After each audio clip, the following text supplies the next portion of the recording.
you're here in your capacity, you know, as an endometriosis surgeon and hysteroscopic and laparoscopic surgeon doc, but that bit by itself, the painful intercourse, is bound to affect many relationships, especially when the man does not understand. Kwani, it's only you who feels this excruciating pain here. So what is it that you wish the men would know, and yourself being a man? And this is also part of awareness, it should be. I think very rightly said, and I think it should come out very clear. I would say not less than 50 to 60% of my patients with endometriosis have family issues. And this is probably the main reason. Once, twice, thrice, someone might understand. But after that, unless they are aware of what's going on, they don't want to understand. When the woman is trying to just shove them away and say, no, I'm not ready. No, I'm afraid. No. I mean, it eventually breaks families. And that's exactly what I would like to tell the men out there, that when that lady is saying no because of pain, I think let's look at it differently. There must be a reason that she's doing so. I don't think she's in that relationship to come and just say no. So endometriosis in that situation is usually the type that we would call deep infiltrative. There are three varieties. One is ovarian, one is superficial, and one is deep infiltrative, which is the most extensive and bad kind. So this deep infiltrative, if it is anywhere near the upper area of the vagina, I would say that this woman would definitely experience extreme pain every time she's trying to have intercourse. And it's deep pain. It's not the entrance pain. It's not superficial, it's deep pain. So when that happens, I would urge these couples to come and have a checkup and say, listen, this is what happens. Could you please check? And I can tell you for a fact, when they go to routine doctors and routine scan places, it will never be picked up.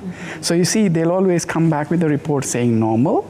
And here is this woman really in pain, in agony, and refusing even sexual intercourse. So that's where the problem starts, because there is no one who's picked it up. So I would say they need to have it checked with an expert or a center that deals with this, pick up where the problem is, and then comes the journey of the solution. How exactly is this diagnosis made? So there are no blood tests to pick this up. So it's basically a clinical diagnosis, and it's basically a diagnosis of imaging.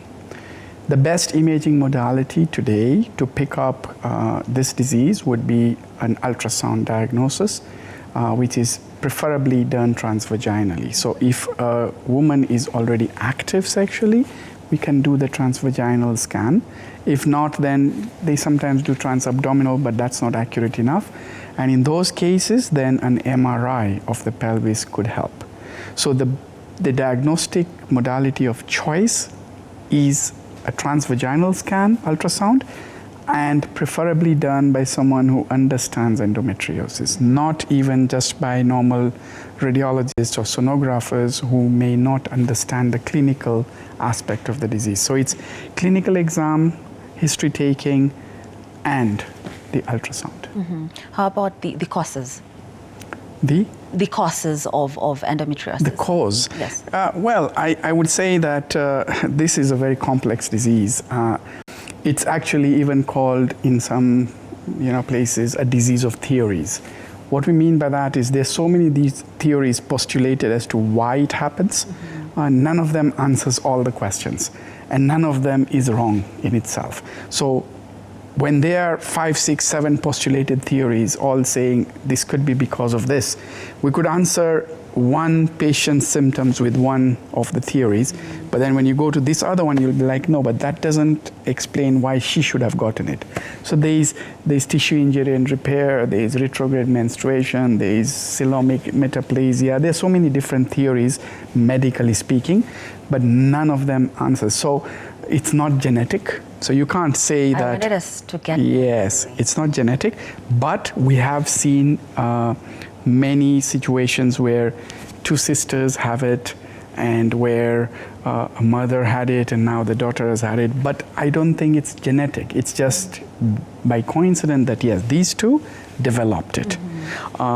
So we can say there is some sort of relation between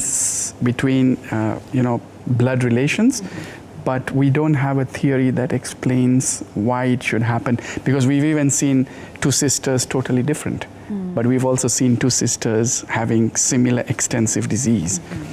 Take this example. I mean, I don't think we have a similar situation with her.